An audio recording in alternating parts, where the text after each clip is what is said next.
si je vous oublie, hein, parce que Vous verrez la slide. j'étais en train de me poser la question de savoir si vous étiez là aussi nombreux parce que vous aviez envie de faire du droit ou parce que vous aviez peur de le subir. Je crains et je pense que c'est la deuxième option qu'il faut retenir. Parce qu'il y a quelques années, vous n'auriez jamais été aussi nombreux.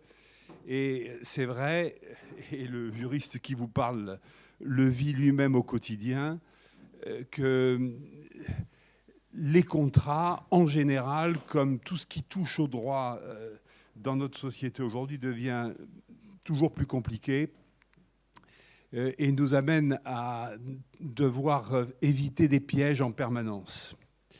Alors, dont je voudrais vous parler aujourd'hui, je ne vais pas vous faire un cours sur le contrat de vin, ce serait idiot, déplacé et sans intérêt. Ce que je souhaiterais, c'est qu'à l'issue de cette intervention, et si vous avez des questions pour approfondir certains points, c'est que vous ayez des réflexes. Voilà. Ce que je voudrais vous proposer, c'est d'avoir les bons réflexes, de vous poser un certain nombre de questions et d'avoir en tête qu'il y a des feux rouges, qu'il y a des feux oranges et qu'il y a des feux verts. Et qu'il faut impérativement être vigilant, parce que c'est vrai que normalement, on négocie un contrat, on négocie les modalités, la quantité, qu'est-ce qu'on vend, à quel prix on va vendre, et puis ensuite on se dit le contrat, c'est la formalisation, c'est pas la chose la plus importante. Ça peut être la chose la plus importante si malheureusement une des deux parties n'est pas totalement loyale. Donc si votre interlocuteur ne l'est pas, puisque par définition vous le serez vous, et si il y a des... Plus près, oui. Et si par malheur il y a des événements impondérables extérieurs qui vont survenir, qui vont remettre en cause l'équilibre contractuel, l'équilibre économique, et qui vont amener une des deux parties à finalement ne plus vouloir véritablement se comporter comme c'était prévu à l'origine, et donc quelque part à remettre en cause ce qui avait été convenu et les modalités de cette vente. Je vois, on l'a vécu notamment avec les problématiques de Covid et avec le confinement, avec ses conséquences économiques qui ont fait que certains ont à un moment donné décidé de ne plus exécuter le contrat, ou en tout cas d'essayer de se sortir du champ contractuel et de l'exécution du contrat, et où là, des problèmes sont survenus, et où la question se posait de savoir si on était face à un cas de force majeure ou pas, si ça avait été prévu à l'origine ou si ça ne l'avait pas été, et comment on pouvait faire pour celui qui voulait sortir du champ contractuel pour effectivement s'en sortir sans prendre de risque, et pour celui qui ne voulait pas sortir du champ contractuel et obtenir l'exécution de son contrat, de savoir comment il devait faire pour contraindre l'autre à s'exécuter. Parce que finalement, la problématique du contrat, c'est ça. C'est d'être ce cadre dans lequel deux parties décident de s'enfermer, qui est le cadre, pour ce qui nous intéresse aujourd'hui, d'une vente de vin, de le définir et de faire en sorte que chacun s'y tienne et y reste. Alors, oui, mais je vais peut-être le faire. Dites-moi le bouton sur lequel il faut que j'appuie, c'est celui-là. Bon, je vais essayer de ne pas faire de catastrophe. Merci beaucoup. Alors, il y a d'abord, je voudrais sortir du champ d'aujourd'hui un certain nombre de points qu'on n'abordera pas parce que ce sont vraiment des questions très spécifiques qu'il faudrait évoquer indépendamment et qui n'ont pas été préparées. Donc, on a la vente de vin primeur qui nous intéresse peut-être pas tellement dans la région et qui fait l'objet de modalités juridiques particulières. On a la vente à distance et ou sur Internet que vous pratiquez peut-être, même sans doute, mais que je n'évoquerai pas aujourd'hui, qui fait l'objet, il faut le savoir, et pourquoi je fais cette élimination au départ, c'est pour que vous ayez à l'esprit que si vous vous mettez à faire de la vente sur Internet ou de la vente à distance, je ne saurais trop vous recommander d'essayer de vous informer sur ce qu'il y a lieu de ne pas faire, sur ce qu'il faut impérativement prévoir, ce sur quoi il faut être vigilant, quelles sont les réglementations spécifiques qui s'appliquent et les pièges dans lesquels il ne faut pas tomber. Ça va être la même chose pour le démarchage.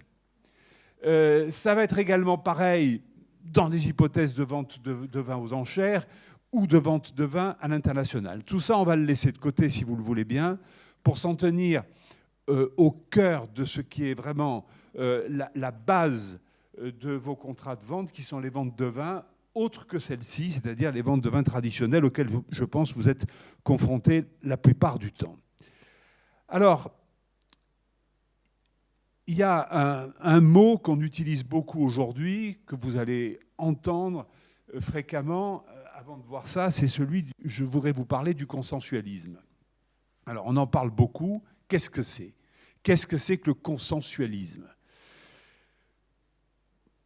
C'est l'importance que le législateur actuel donne au contrat, à la négociation des parties et à la possibilité pour les parties de s'encadrer elles-mêmes dans ce qui va être leur loi commune pour exécuter leur vente, qui a ses limites. Alors ça nous vient, ça, du droit anglo-saxon, qui n'est pas du tout le nôtre à l'origine, qui est, lui, extrêmement consensuel, c'est-à-dire où le contrat, la négociation des parties et ce que les parties décident de convenir entre elles dans un papier qu'elles signent est essentiel et constitue le seul droit qui va s'appliquer à elles. Nous, on a de plus en plus d'importance donnée à ce consensualisme, et on va y venir, on va le voir, c'est-à-dire à ce contrat et aux clauses qu'on peut y mettre. Mais en même temps, nous restons, parce qu'on reste des Français et des Latins, enfermés dans un cadre qui est un cadre légal. Et ça, c'est l'éternel problème de l'évolution du droit français, c'est que vous allez signer un contrat et puis il va y avoir malgré tout, indépendamment de ce que vous aurez prévu dans votre contrat, des dispositions légales qui vont impérativement s'appliquer parce que vous n'aurez pas prévu ceci, parce que vous n'aurez pas prévu cela, ou parce qu'il y a telle disposition qui doit impérativement être respectée. Alors ce cadre légal, il nous amène à définir un certain nombre de choses qui vont être l'ossature de votre accord. Ce contrat de vente de vin, pour qu'il soit parfait, c'est-à-dire pour qu'il s'exécute, pour que vous puissiez vous en prévaloir, que vous soyez vendeur ou acheteur éventuellement, il va devoir répondre à un certain nombre de conditions, satisfaire un certain nombre de conditions. Et nous allons voir ensuite que c'est particulièrement important pour la phase de l'exécution de ce contrat, qui est une phase sur laquelle je voudrais vraiment attirer votre attention en terminant tout à l'heure, et que nous préparons là en évoquant les conditions initiales. Alors d'abord, la première des choses que nous impose le droit des contrats en France, c'est de déterminer ce que l'on vend. Alors vous allez me dire, c'est évident, ben ouais, je vends mon vin. Bon, oui, d'accord. Mais encore faut-il, et vous avez bien vu qu'il y a des cases dans votre formulaire déclare-vin qui le prévoit, encore faut-il savoir précisément qu'est-ce qu'on vend comme qualité de vin, donc qu'on soit clair et précis, qu'on ne commette pas de maladresse par approximation, donc être très clair là-dessus, sur la quantité, c'est-à-dire quelle quantité on va vendre, et ensuite, chose de genre ou corps certain. Alors, qu'est-ce que ça veut dire? Ça, c'est encore des jargons de juristes. Ça veut dire qu'il faut savoir si on vend, on peut parfaitement décider qu'on va vendre quelque chose en bloc, c'est-à-dire on va vendre une cuve de vin. On a identifié la cuve, on n'aura pas besoin d'aller la mesurer. On est sur ce qu'on appelle un corps certain. C'est parfaitement identifié. Cette cuve-là, elle a tel numéro, elle est à tel endroit, il y a tel vin à l'intérieur, ça nous suffit. Avec ça, notre contrat, il a déterminé la chose qui est vendue. Par contre, on peut très bien décider de vendre 100 hectolitres de Côte de Provence issus de tel domaine. Et là, on est sur quelque chose qui va être une chose de genre, c'est-à-dire quelque chose qui n'est pas défini au départ, qui n'est pas identifié. Il va falloir contrôler la quantité qui va être vendue. Il va falloir... Donc là, on va tomber dans des subtilités juridiques qui peuvent ensuite avoir leur importance. D'où la nécessité, et là, c'est le premier feu orange. Là, c'est quoi la question? C'est est-ce que j'identifie précisément ce que je vends ou ce que j'achète?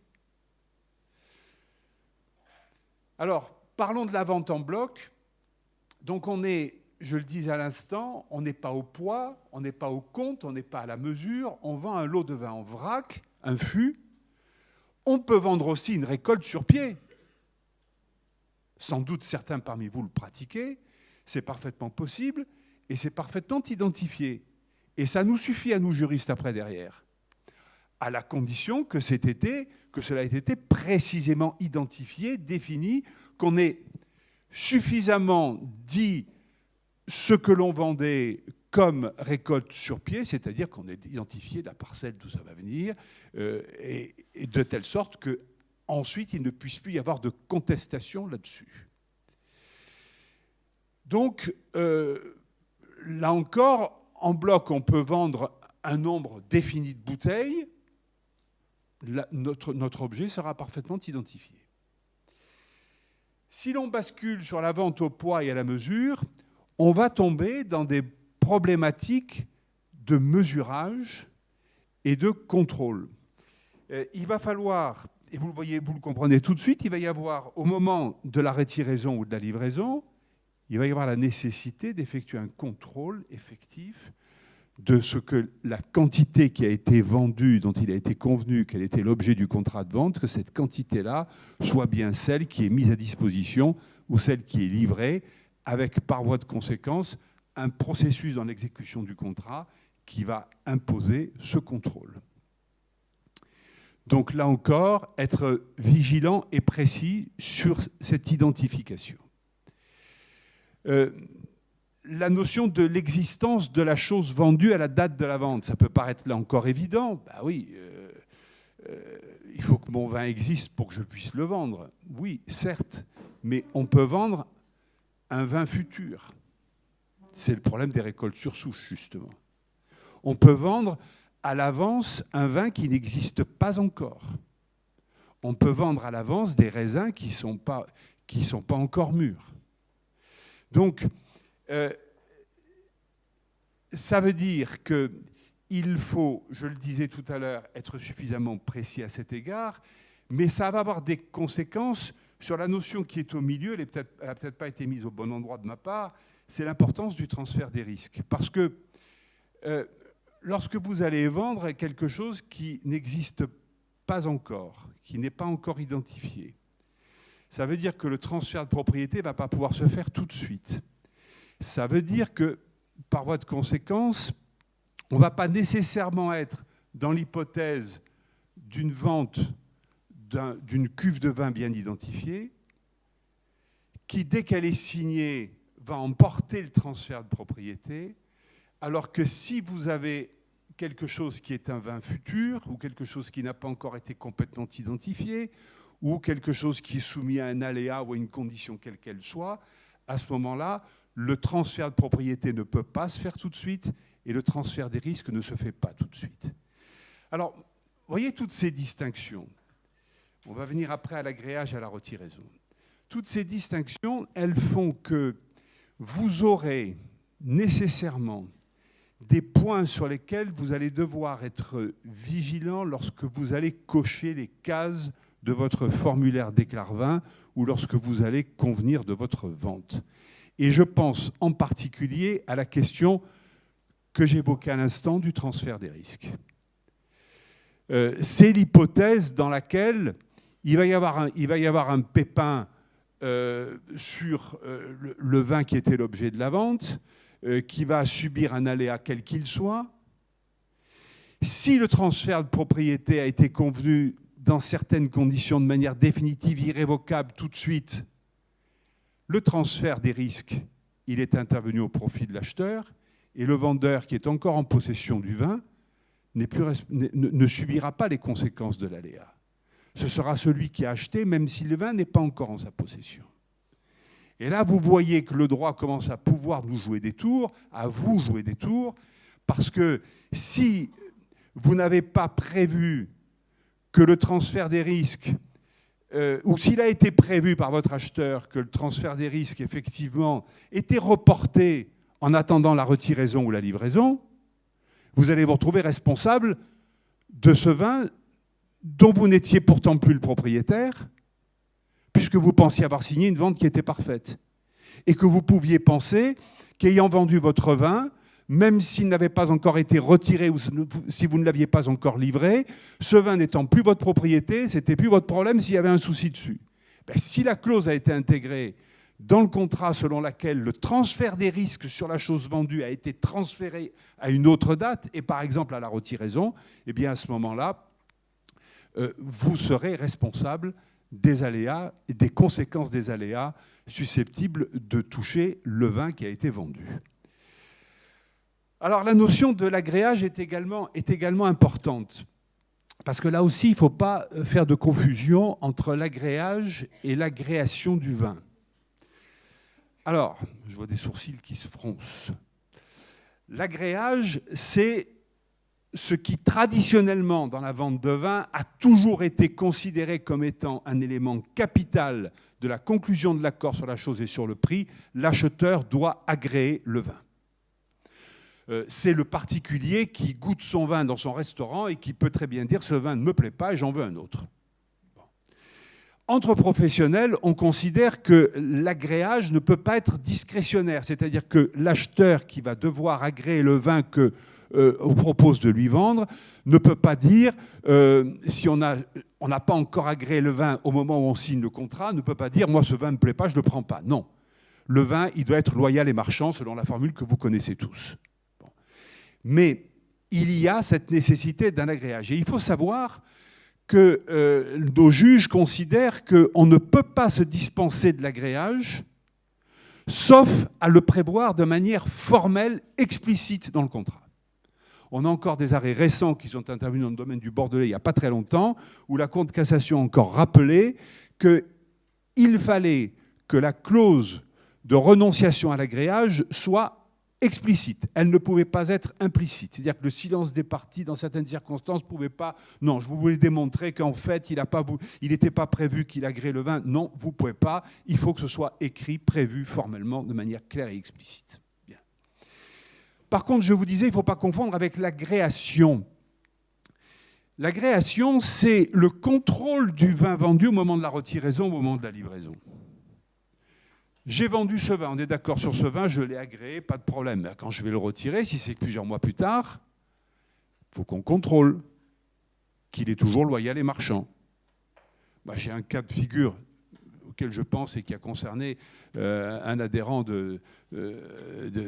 d'ici qui a eu à devoir ferrailler sur le plan procédural pour imposer l'exécution d'un contrat de vente de vin.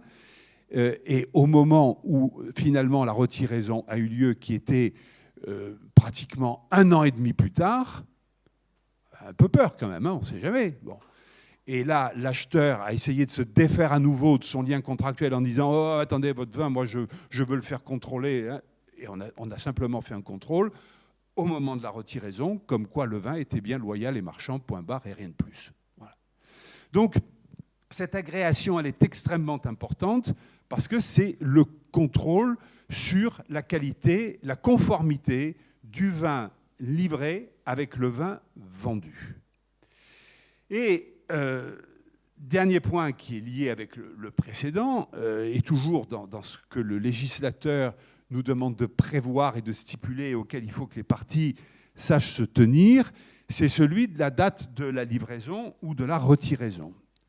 Donc là encore, il faut la prévoir de manière expresse, précise. Alors, elle peut effectivement être elle peut être constituée par un créneau, c'est-à-dire entre telle date et telle date, ce qui est parfaitement possible. Elle peut être précise, ça sera tel jour à telle heure, mais il faut que ce soit prévu, faute de quoi on est dans le vague, on est dans le flou, et si on a oublié de le mettre, ça veut dire que normalement, la vente ou la livraison, si la vente est parfaite, doit pouvoir se faire tout de suite, ou si la vente est la vente d'une chose future, il faut attendre qu'effectivement celle-ci existe et qu'elle ne soit plus future. Voilà, donc le cadre légal général. Alors, est-ce qu'il y a des points sur lesquels je n'ai pas été suffisamment clair ?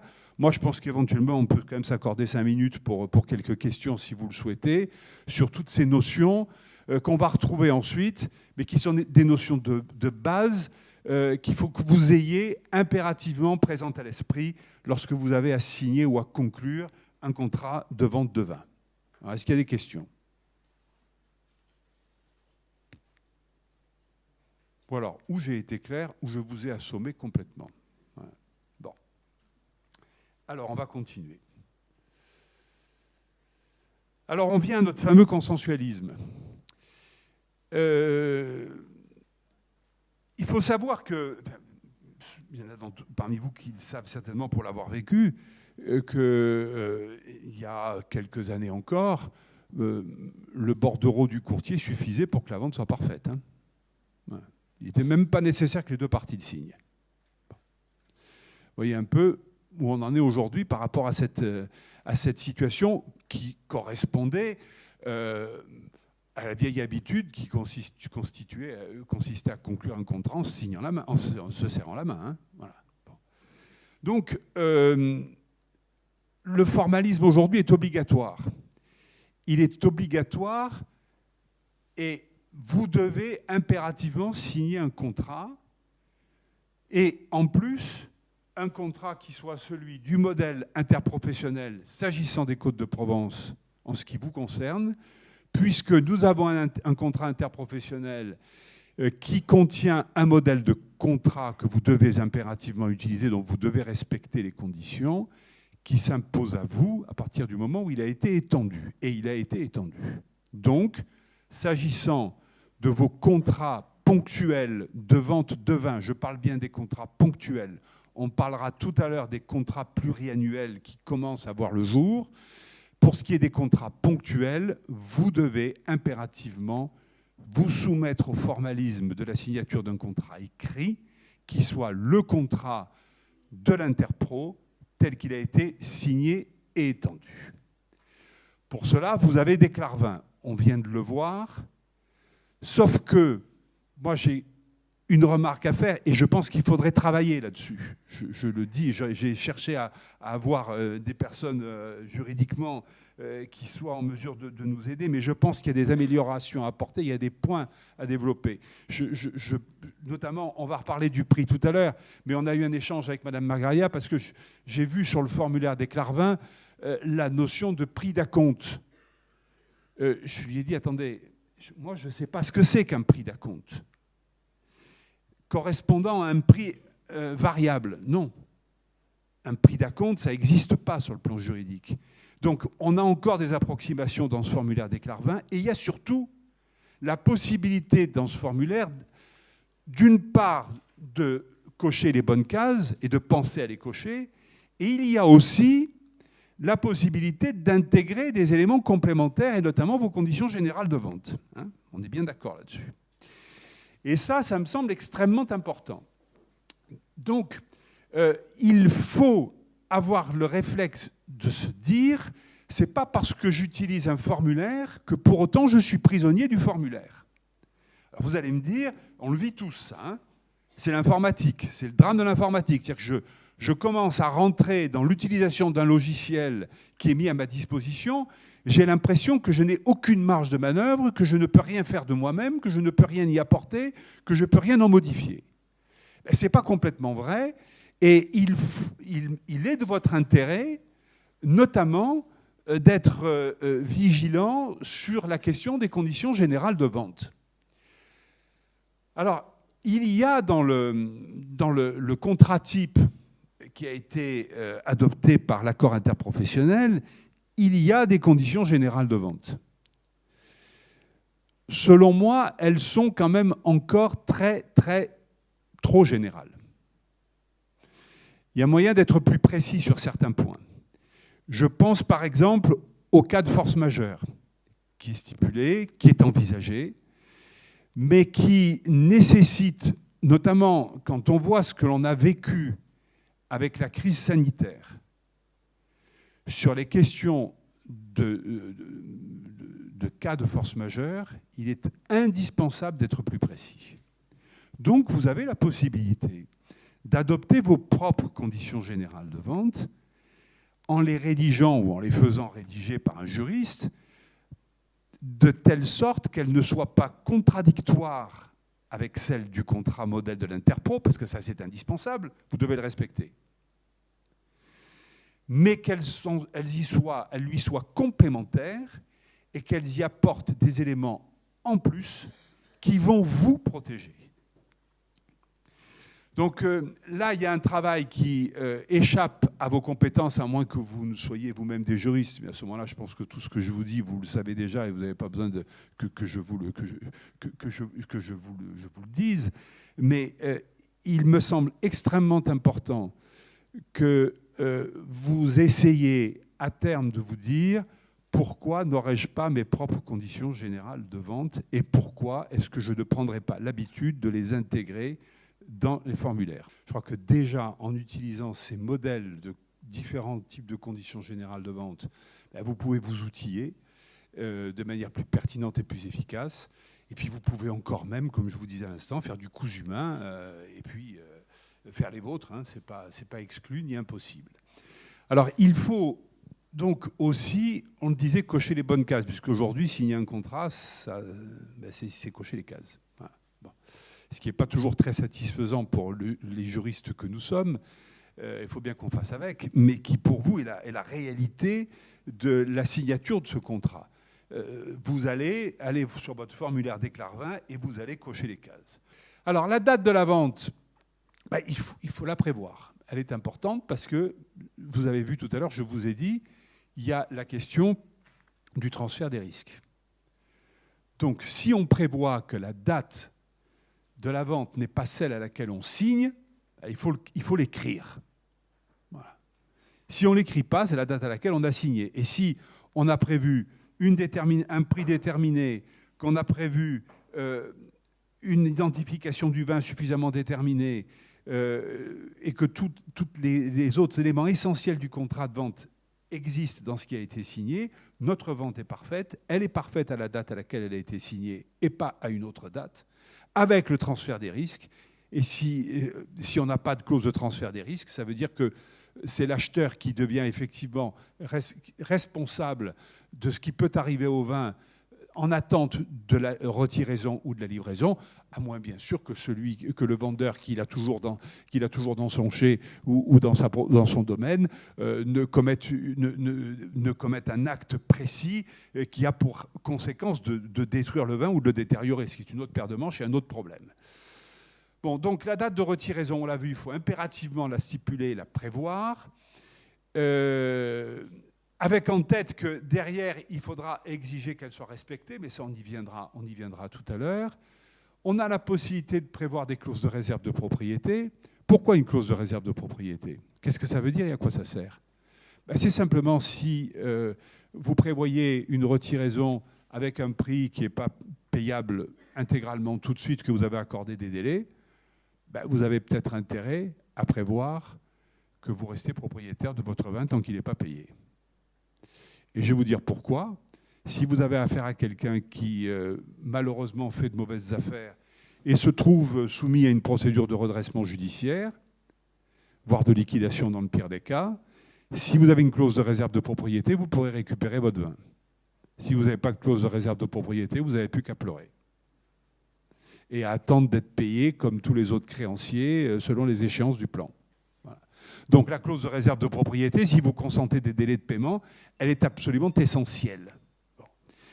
De même que, on se répète, excusez-moi, mais je crois que ce n'est pas mauvais de se répéter sur ces points-là, que les questions de transfert de propriété et des risques. Donc, on l'a vu, on en a parlé tout à l'heure, c'est très important.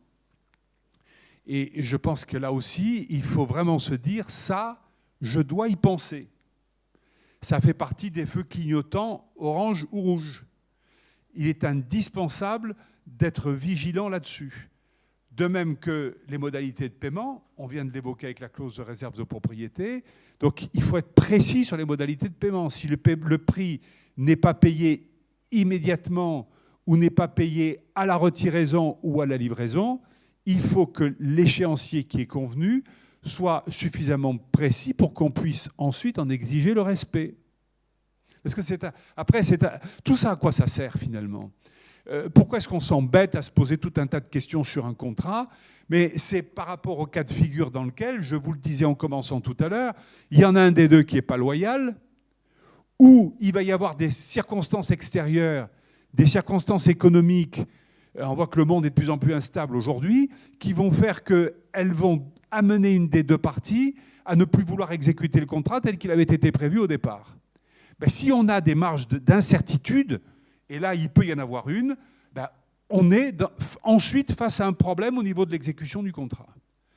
Donc les modalités de paiement, elles doivent être précises. Et ce n'est pas faire injure à son interlocuteur, ce n'est pas faire injure au courtier qui va servir d'intermédiaire, que de demander qu'on soit précis dans le contrat sur toutes ces choses-là, parce que c'est l'intérêt des deux au final. Parce qu'un jour, ça va être l'acheteur qui va chercher à utiliser un biais ou un vide ou une imprécision, et le lendemain, ça sera le vendeur ou le fournisseur. Donc, on l'a dit, la case, parce que là, je parle des cases à cocher, la case sur les conditions générales de vente. Ça, j'insiste beaucoup là-dessus. Et comme je vois que vous avez un travail d'accompagnement de qualité qui vous permet de bénéficier d'un soutien pour insérer vos propres conditions générales de vente, il faut surtout y penser. Et la clause attributive de compétence, si vous êtes vous travaillez avec un commerçant. Alors, ces clauses, attention, parce que là, je ne parle pas pour tout le monde. Je ne parle pas pour tout le monde dans la mesure où la clause attributive de compétence, c'est-à-dire de dire quel est le tribunal qui va trancher le différend éventuel. Attention, parce que si vous avez un acheteur qui est situé dans l'Est et que vous n'avez rien prévu, selon la nature du contentieux que vous allez avoir, aussi bien il va falloir aller plaider là-bas, hein, s'il y a un problème. Donc, il faut, si on le peut, prévoir une clause attributive de compétence. Sauf que, je disais, je ne parle pas pour tout le monde, la clause attributive de compétence, c'est écrit, n'est valable qu'entre commerçants, entre sociétés commerciales. Donc si vous avez une société de négoce commerciale et que vous traitez avec un commerçant également, qui est quand même les cas de figure auxquels on pense, à ce moment-là, vous pouvez insérer dans vos conditions générales de vente, voire même dans votre contrat, une clause attributive de compétence. Ce que vous ne pouvez pas faire si vous n'êtes pas, vous, vendeur, dans le cadre d'une société commerciale ou avec un commerçant en face de vous. Donc, je ne vais pas reprendre le formulaire de Déclarvin dans le détail. Si vous avez des questions, on pourra en rediscuter et y revenir. Donc, on a toutes ces fameuses cases à cocher et il faut être précis et vigilant là-dessus et demander à l'être. Si, je crois qu'il y a peut-être d'ailleurs des courtiers dans la salle, donc ça serait intéressant d'échanger, mais là, lorsqu'ils interviennent, il faut leur demander et vérifier que tout est bien fait comme ça doit être fait et que toutes les cases que nous avons évoquées soient bien effectivement cochées. Donc là, on a à nouveau, on le revoit, notre prix non définitif qui, si on coche, nous renvoie sur un autre formulaire qu'on évoquait à l'instant avec notre prix d'acompte et autre chose qu'il va falloir prévoir. Donc, voilà pour tout ça. Alors, les conditions générales, vous voyez, vous avez, alors, dans ces conditions générales, qui sont celles qui vont s'appliquer automatiquement avec le contrat de l'Interpro, vous avez, par exemple, une clause sur le cas de force majeure. On peut être plus précis, on peut rentrer plus dans les détails, on peut vous protéger encore plus éventuellement. Là, on est sur des clauses générales des clauses assez larges, qui sont déjà relativement protectrices, mais on peut faire plus, et si vous souhaitez faire plus, vous le pouvez. Alors après, l'éternel problème, c'est de se dire, je ne veux pas non plus avoir des conditions générales de vente qui fassent fuir mes co-contractants, mes interlocuteurs. Donc c'est toute la difficulté de l'équilibre à trouver, mais à mon sens, il faut quand même y penser, on en a parlé, on ne va pas y revenir. Bien, alors ça, c'était l'intervention d'Anaïs. Bien. Alors, on a fait à peu près le tour des contrats ponctuels de vente. Il faut maintenant que je vous parle d'une nouveauté, je crois pouvoir dire une nouveauté quand même pour beaucoup de monde, qui sont les contrats pluriannuels. Alors déjà, il y a une première remarque sur les contrats pluriannuels. Je pense que ça va venir dans la région, je ne sais pas où on en est. Il y a des régions où il y a déjà des contrats de l'Interpro avec un modèle de contrat pluriannuel qui est obligatoire. Chez nous, ce n'est pas encore le cas. Donc ça veut dire que, pour le moment, si vous signez un contrat pluriannuel, vous n'avez pas d'obligation. Vous rappelez-vous ce qu'on a dit avec le gros mot du consensualisme tout à l'heure, vous n'avez pas d'obligation de vous soumettre à un contrat type. Mais pour autant, votre intérêt, c'est effectivement de signer un contrat quand même, pour définir le cadre. Alors, qu'est-ce que c'est qu'un contrat pluriannuel? C'est un contrat cadre. Ça veut dire que c'est un engagement de deux parties sur plusieurs années, plusieurs récoltes, dans le cadre duquel on va prévoir la vente chaque année d'une certaine quantité de vin, en essayant de dire le plus précisément ce que effectivement on va décider de vendre chaque année.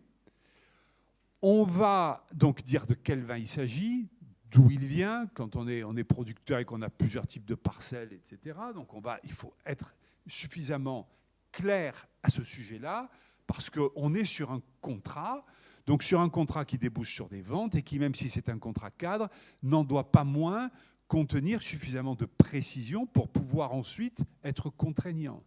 En éternelle histoire. C'est-à-dire qu'on va signer un contrat, tout va bien se passer, puis on va se trouver dans le cas de figure où ça ne se passe pas bien, où une des deux parties n'est pas loyale, ou pour des raisons extérieures et autres a envie de se retirer du contrat. Et là, si on n'a pas été suffisamment précis, ben, on dira que le contrat ne contenant pas de détermination de la chose qui devait faire l'objet des contrats annuels, c'est-à-dire de quel vin on parle, sous quelle forme? Est-ce que c'est du mou? Est-ce que c'est des raisins? Est-ce que c'est du contrat? Ça sera de la vente sur pied? Est-ce que ce seront des bouteilles? Est-ce que ce seront des cuves? Est-ce que ça sera donc de la vente en bloc ou de la vente en quantité et à mesurer? Bon, toutes ces choses-là, il faut les prévoir dans ce contrat cadre. Ce contrat cadre qui ne suffit pas pour formaliser les ventes qui vont être conclues chaque année. Alors, j'espère être clair. Vous avez donc la possibilité de signer ce type d'engagement sur plusieurs exercices qui présentent donc le grand intérêt pour les deux parties d'avoir une belle visibilité sur plusieurs années. Bon, très bien, une forme de sécurité. Mais cette sécurité-là, elle vous oblige quand même, chaque année, à signer votre contrat ponctuel et à passer par des Clarvins. Parce que vous gardez l'obligation de signer votre contrat annuel de vente en utilisant le formulaire de l'Interpro. J'insiste bien là-dessus. Hein. Attention. Donc le contrat pluriannuel ne suffit pas, même s'il est très précis. Et l'intérêt, c'est qu'il ne soit pas suffisamment précis sur tout, justement, pour permettre une négociation de se faire chaque année sur un certain nombre de points, notamment sur la question du prix, de manière et qui se concrétisera dans la signature du contrat ponctuel de vente. Alors, il y a des choses qui vont pouvoir être prévues à l'avance et qui ne nécessitent pas d'être renégociées chaque année. Ça peut être, par exemple, les dates de retiraison ou de livraison. Ça peut être un certain nombre de choses, comme la détermination, je disais tout à l'heure. Est-ce que ça va être des contrats qui vont porter sur de la vente de récolte sur pied? Est-ce que ça va être des contrats qui vont porter sur des quantités de mou, sur des quantités de raisin, etc. Toutes ces choses-là, on peut les prévoir dans le contrat cadre.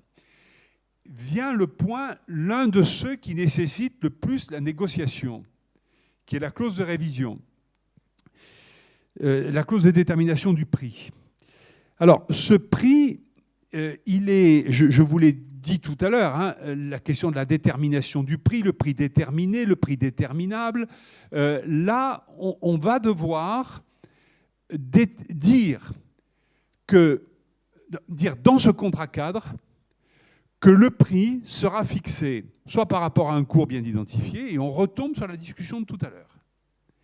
Mais l'intérêt, c'est de se laisser une marge de manœuvre.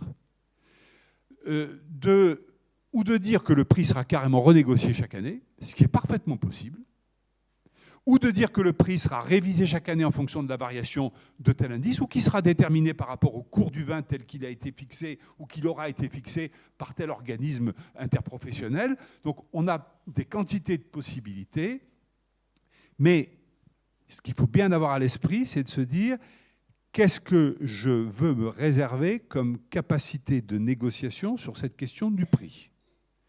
Et là, on est dans le rapport de force entre les deux parties, bien sûr.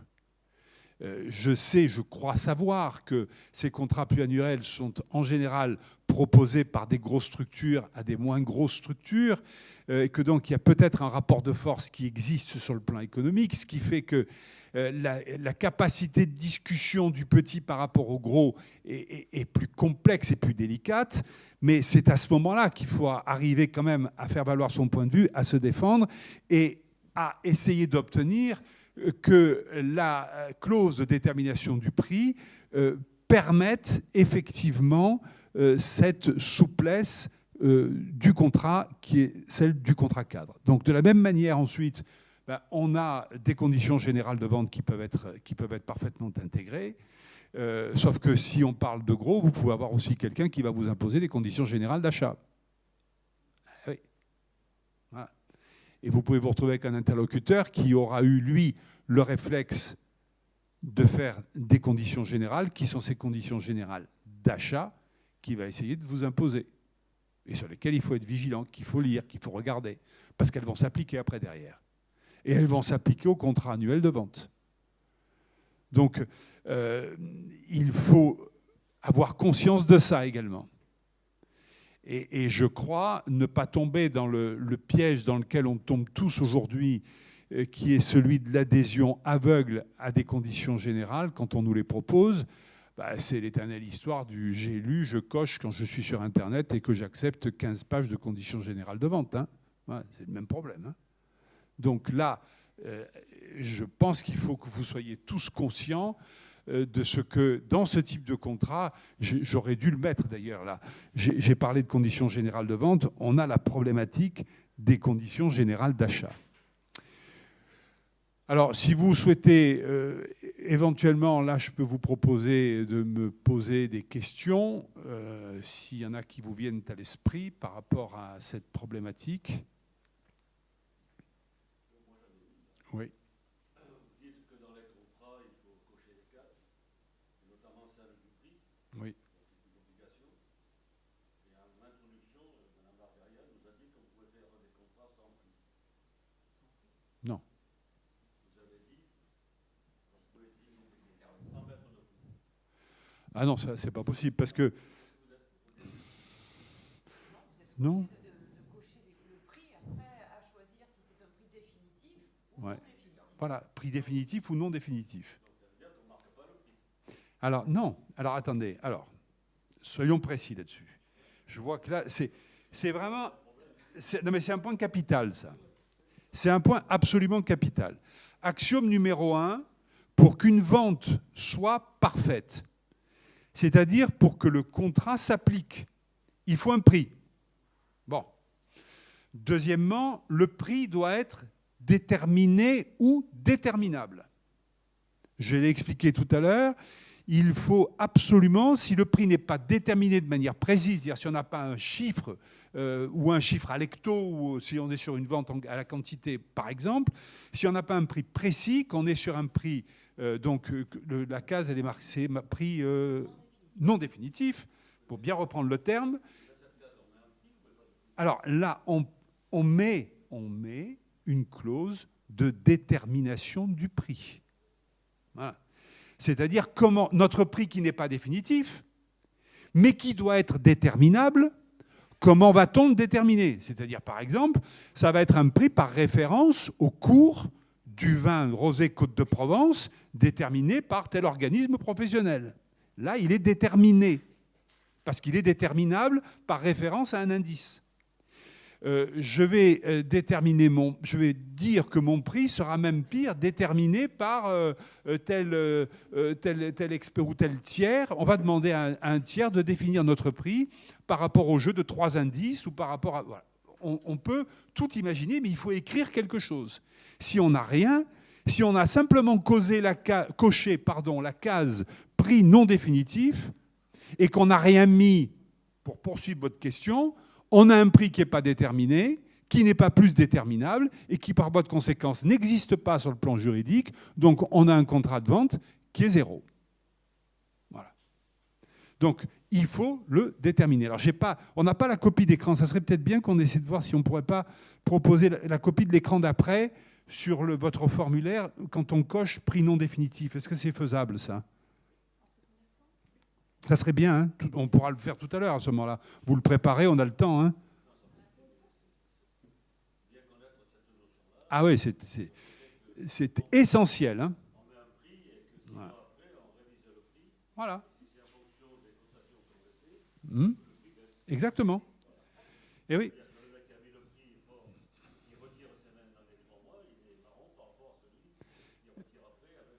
Exactement. Vous avez tout dit. Vous avez tout dit. Voilà.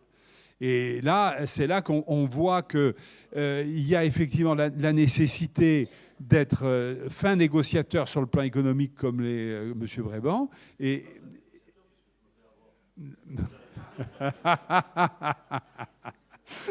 Bien.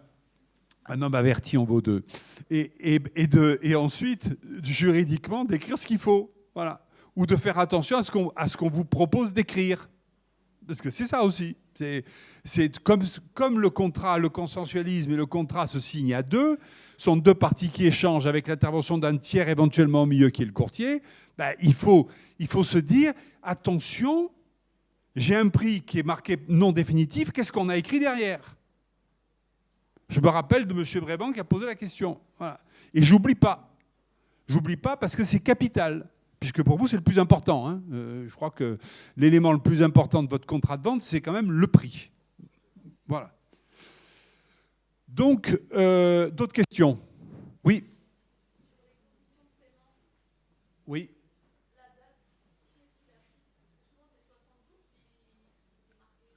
Alors, attention, alors, vous avez la loi qui impose les conditions de paiement qui ont été évoquées tout à l'heure par Anaïs, auxquelles on ne peut pas déroger. On ne peut pas faire moins.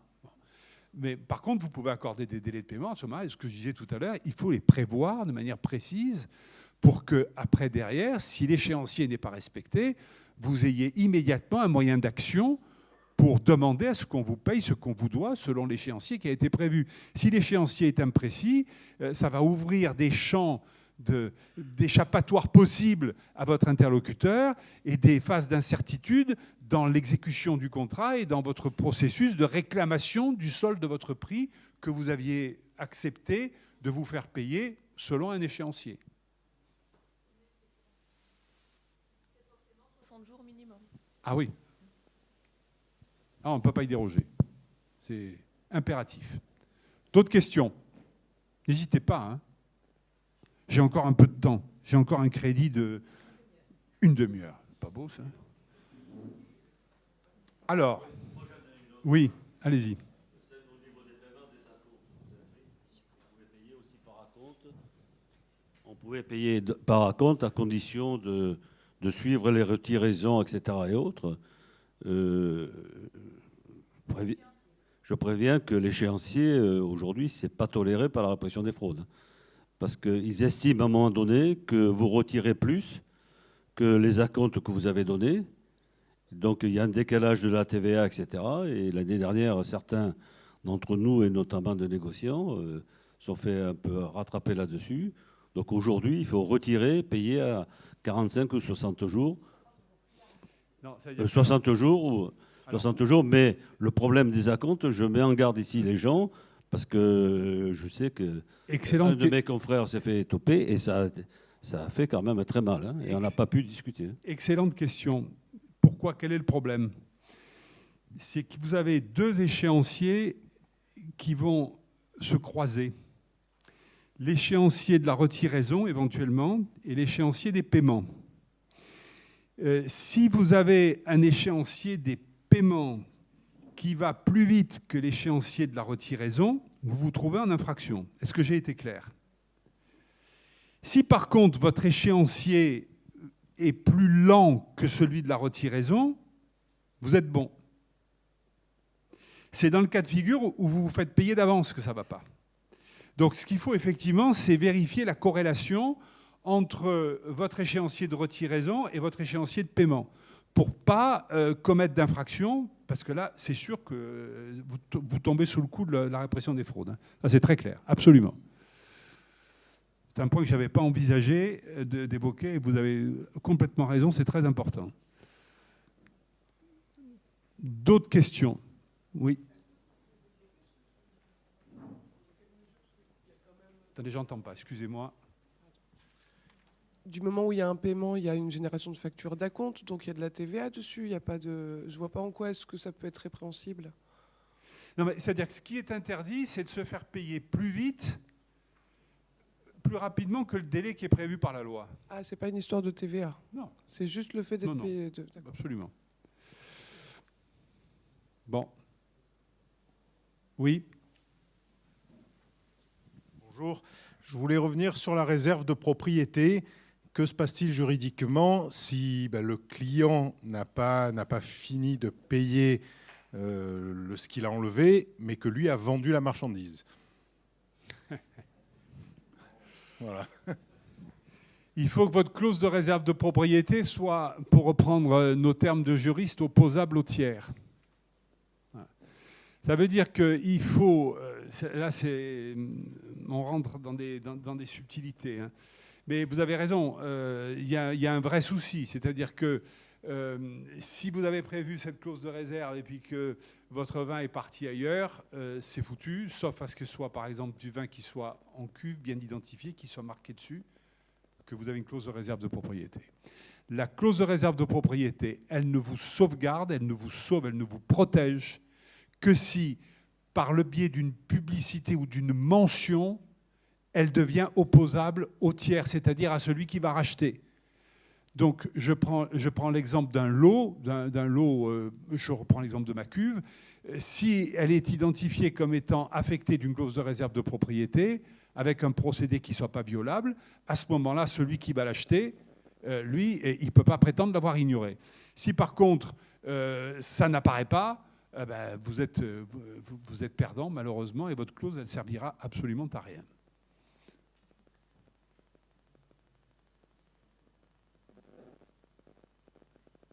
On continue? Allez, la dernière partie, j'ai envie de dire c'est la plus importante. C'est la plus importante parce que tout ce qu'on vient de dire, on ne l'a évoqué que par rapport à l'hypothèse dans laquelle il y aura un problème. Sinon, tout va bien. On a vendu notre vin, on a été payé, il a été retiré, il n'y a pas de souci.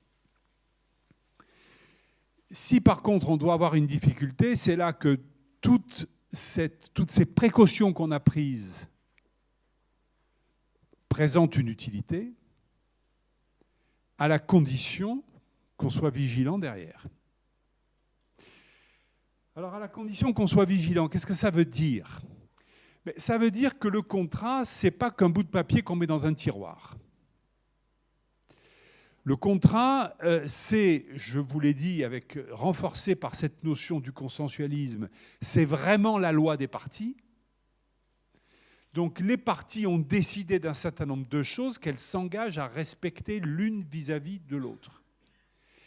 Et à partir du moment où le contrat tel qu'il a été convenu n'est pas respecté, ça doit entraîner des réactions de la part de l'une ou l'autre des deux parties qui est victime de l'inexécution par l'autre, par son co-contractant. Le vin, la date de retiraison du vin. Elle est prévue, l'échéance passe, le vin n'est pas retiré. On attend. Je l'ai vécu dans le dossier que j'évoquais, le dernier que j'évoquais là récemment tout à l'heure. Vin non retiré, personne ne bouge. Le courtier dit à tout le monde, attendez, vous inquiétez pas, ça va aller, non mais il y a un peu de retard, il va venir le retirer telle date, etc., etc., etc. Et puis. Alors qu'en réalité, il faut réagir immédiatement. Si on a pris le soin de faire un contrat, ce n'est pas faire une injure à l'autre que de lui rappeler ce qui a été prévu. Et c'est votre intérêt à vous que de réagir immédiatement quand ce qui a été convenu n'a pas été respecté. Je reprends mon exemple de retiraison du vin. Mon vin devait être retiré le 1er mars. Il n'est pas retiré le 1er mars. Le 2 mars, je demande à mon co-contractant de le retirer. Comment? Je fais une mise en demeure. Voilà. Je fais une mise en demeure, c'est-à-dire que j'envoie un courrier dont j'ai la preuve qu'il a été reçu. Soit je l'envoie éventuellement par Internet avec les accusés de réception qu'on peut avoir maintenant, soit j'utilise le bon vieux système de la lettre recommandée avec accusé de réception, qui est d'ailleurs maintenant en général passe également par Internet, comme ça au moins tout le monde se retrouve, avec les mêmes outils. Mais j'ai la preuve que j'ai envoyé un courrier pour dire vous deviez retirer votre vin, vous n'êtes pas venu le retirer. Ce qui est d'autant plus important si par hasard on a une clause au terme de laquelle il est prévu que j'ai par exemple le transfert des risques qui a été décalé, reporté à la date de la retiraison. Parce que du coup, je vais rappeler dans ma mise en demeure la clause et je vais dire attention, on était convenu que le transfert des risques serait reporté jusqu'à la retiraison. Vous n'êtes pas venu retirer, je vous mets en demeure de venir retirer, mais à partir de maintenant, moi, je ne suis plus responsable du vin. Ce qui résout une partie des problèmes après derrière. De la même façon que je vais être vigilant sur la question de l'agréation, là encore, bon, mais malgré tout, il y a éventuellement des problématiques qui peuvent se poser à cet égard. Et on est sur cette notion d'obligation réciproque des deux parties, du vendeur et de l'acheteur.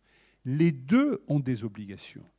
Il y en a un qui doit mettre à disposition et livrer le vin qui a été vendu selon les modalités convenues. Et il y a l'autre qui doit venir le retirer, en prendre livraison, l'accepter, en tous les cas faire ce qui a été convenu, en payer le prix selon les modalités qui ont été également stipulées. Le paiement du prix, c'est pareil. Si j'ai un prix qui est payable selon telle modalité à telle date, je dois réagir si on ne me paye pas. Je dois envoyer une mise en demeure. Ça me protège. Ça me permet de me prémunir par rapport à un certain nombre de choses. Et ça me permet, par exemple, de faire courir le point de départ des intérêts sur le prix de vente qui n'a pas été payé à l'échéance à laquelle il devait être payé. C'est le respect du processus contractuel. Et j'insiste beaucoup là-dessus. J'insiste beaucoup, il faut absolument sortir de ces errements qu'on voit encore aujourd'hui de manière extrêmement fréquente qui consiste à ne pas respecter ce qui a été convenu dans le contrat. Ne pas être vigilant là-dessus. Je me répète, ce n'est pas faire injure à l'autre que de lui rappeler ce qu'il s'est engagé à faire, à la date à laquelle il devait le faire. Et il ne s'agit pas de se faire endormir par les uns ou par les autres. Et là aussi, j'ai mis responsabilité du courtier. Pourquoi? Ce n'est pas pour mettre le doigt, montrer du doigt les courtiers. C'est parce que, comme ils sont au cœur de la relation contractuelle, comme ils sont au cœur de la négociation, comme ils sont au cœur de la conclusion du contrat lorsqu'ils interviennent, ils vont être ensuite au cœur de l'exécution du contrat si des problèmes surviennent. Et là, il faut qu'eux aussi soient clairs et transparents à cet égard. Il faut qu'on sorte de ces pratiques qui consistent à finalement dire on va s'arranger, on va faire comme si... Ou alors on conclut un avenant au contrat. C'est encore une possibilité. Bon, on a un problème. L'échéance de la retiraison arrive avec le paiement, avec l'échéancier qui a été convenu, qui correspond à la retiraison. On ne va pas pouvoir tenir le calendrier de retiraison tel qu'il était prévu. On se parle. S'il y a un courtier, il intervient, il parle avec les deux parties. Et là, on dit, on va faire un avenant au contrat. Alors, si on peut pas, je ne sais pas s'il y a moyen sur Déclare 20 de faire un avenant au contrat, je ne pense pas. Hein. Je ne sais pas. Peut-être. Bon. Ouais. Oui, mais avant la validation. Et voilà. Non, mais par contre, on peut le faire par écrit. C'est pas défendu. Hein. C'est pas défendu de se dire, on va faire même qu'un seul échange de mail, ou un échange de courrier, ou par l'intermédiaire du courtier, où on va dire, ben voilà, on était convenu de ça, puis finalement on l'a modifié comme ceci ou comme cela. C'est indispensable. Si vraiment j'ai un message à faire passer aujourd'hui, c'est celui-là. C'est que si vous êtes là, c'est parce que vous savez que vous pouvez avoir des problèmes avec vos ventes de vin. Et des problèmes de vente de vin, il faut s'en prémunir par les modalités du contrat à l'origine, et il faut surtout s'en prémunir en étant particulièrement vigilant sur les modalités d'exécution de ce contrat et le respect des clauses et des engagements des uns et des autres. Voilà. Alors après, je ne sais pas s'il y a d'autres points par rapport à ça, parce que je réfléchissais, il y avait quelque chose que j'avais noté. Attendez, pardonnez-moi, j'ai travaillé sans filet, mais j'avais un point, me semble-t-il. Ouais.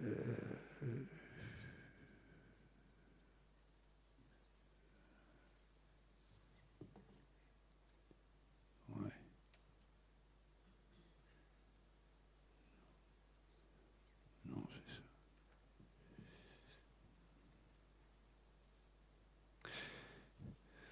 Oui, j'avais noté ça, je reviens un peu en arrière, mais ça concerne cette partie-là également. Mais c'est sur les questions de mesurage et de transfert de propriété du vin. Si on a prévu une vente de vin qui va faire l'objet d'une mesure ultérieurement, tant qu'on n'a pas fait la mesure, tant qu'on n'a pas vraiment identifié le lot de vin qu'il avait été convenu de vendre au départ, mais qui n'était pas identifié, nos risques ne sont pas transférés. Hein, soyez vigilants aussi là-dessus. C'est-à-dire que se dire la vente est parfaite, ouais, j'ai vendu mon vin, sauf que, attention, s'il n'a pas été clairement identifié, le transfert ne peut pas se faire tout de suite. Le transfert de propriété et le transfert des risques sur le vin ne pourra intervenir qu'à partir du moment où l'identification sera intervenue. Et on a des choses qui s'enchaînent les unes aux autres et qui font que, en réalité, et je vais finir là-dessus et après on évoquera vos questions, si vous pensez aux choses simplement, de manière naturelle, et que vous essayez d'imaginer le processus de votre vente et de son exécution, vous allez savoir identifier les problèmes auxquels vous allez être exposé et savoir ce que vous avez à faire à quel moment. C'est simple. Les juristes font des choses compliquées, mais au final, c'est simple. Je reprends l'exemple du mesurage et du transfert de risque sur le vin. Si je n'ai pas identifié mon vin, si je ne l'ai pas encore identifié, nécessairement, le transfert de risque ne peut pas être intervenu. Sauf si je l'ai prévu. Mais ce n'est même pas possible. La clause ne serait pas valable, parce qu'on ne sait pas de quel vin on va parler. Donc, vous voyez, la clé de tout ça, c'est la vigilance et c'est de poser des questions. Si vous avez des doutes, vous avez la chance d'avoir des juristes à votre disposition, c'est de les interroger pour leur dire « Attention, je vais conclure, là j'ai une grosse vente de vin, j'ai un gros contrat pluriannuel qu'il va falloir que je conclue. Moi, je me pose des questions par rapport à ça, par rapport à ça, par rapport à ça. Qu'est-ce que je dois faire, qu'est-ce que je peux faire ?» Je pense qu'il faut vraiment prendre ce réflexe-là parce que le domaine du droit est trop compliqué aujourd'hui pour le négliger. Alors, votre présence le signifie, le confirme, mais nous vivons quand même encore dans un monde où le droit est un véritable produit subi. Ce n'est pas l'avocat qui vous dira le contraire. Donc, on subit le droit, et c'est inévitable, mais si on le subit, il faut le subir en étant vigilant, attentif et en ayant les bons réflexes de façon à ne pas faire de bêtises et de ne pas hypothéquer l'avenir avec des clauses sur lesquelles on n'a pas réfléchi, sur lesquelles on n'a pas été vigilant, ou avec des imprudences que l'on a commises en n'étant pas assez rigoureux dans l'exécution de son contrat et dans le respect du processus contractuel. Être précis à l'origine et ensuite être exigeant dans le respect des précisions et des conditions de la vente et du processus d'exécution. Voilà. Alors les questions, allez-y.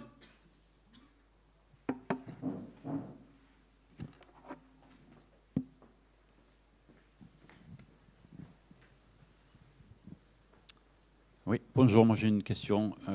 Vous parlez tout à l'heure dans le cadre d'un retard d'enlèvement. La mise en demeure, elle doit être envoyée à qui? Au client ou au courtier? Au client. La mise en demeure, il faut l'envoyer au client. Hein. Le courtier n'est que l'intermédiaire. Par contre, ce que je vous disais à l'instant, c'est que s'il y a un courtier, le courtier peut parfaitement être l'interlocuteur entre les deux pour définir les modalités d'un éventuel avenant à ce contrat et d'une modification du calendrier de retiraison qui a été convenu. Ah oui. Et puis c'est toujours bien de mettre le courtier en copie du Ah courrier, oui, de en toute copie, façon. ça c'est Il faut très qu'il clair, soit bien informé sûr. des échanges que vous avez entre vendeurs et acheteurs, c'est très important. Il a un rôle à jouer aussi dans la négociation et dans les issues amiables aussi. Il est là aussi pour essayer de trouver des solutions.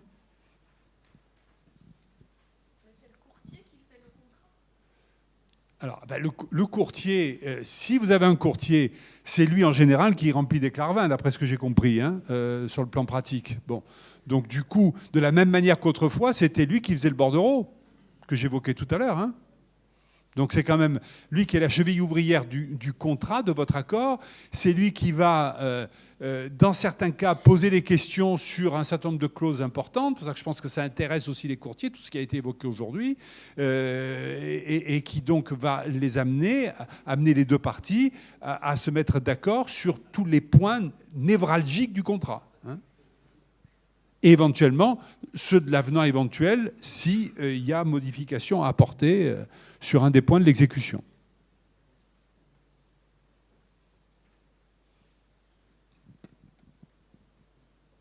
Pas d'autres questions? Non? Alors, Maître Amouadier, merci pour cette intervention qui a été très qualitative. Je pense qu'elle nous a permis d'appuyer sur certains points essentiels. C'est vrai que des fois, au service juridique, nous avons quelques questions, des interrogations qui nous reviennent. Ce que l'on peut en conclure quand même, c'est que c'est toujours bien de prévoir, si vous sentez qu'il commence à y avoir, que le contrat met du temps à s'exécuter, que les retiraisons sont longues, ou vous sentez que ça ne fonctionne pas comme ça devrait fonctionner, n'hésitez pas à revenir vers nous, ou au moins soyez alertés et essayez de trouver des solutions donc avec votre vendeur, votre acheteur, essayez de discuter, puisque souvent c'est le manque d'échange qui peut créer aussi des tensions et une issue qui se veut plus litigieuse. Oui, et puis ne pas hésiter aussi à poser des questions, soit, donc encore une fois, au service juridique, soit éventuellement même à un avocat ou autre, de façon à... Il vaut mieux dépenser une consultation, même à un prix pas très élevé, pour être sûr de ce qu'on va faire, hein, plutôt que de prendre des risques et de se dire, oh ben là, je ne sais pas trop, tant pis, on verra bien. Voilà, ça, c'est la dernière des choses à faire. Hein. Prévenir plutôt que guérir.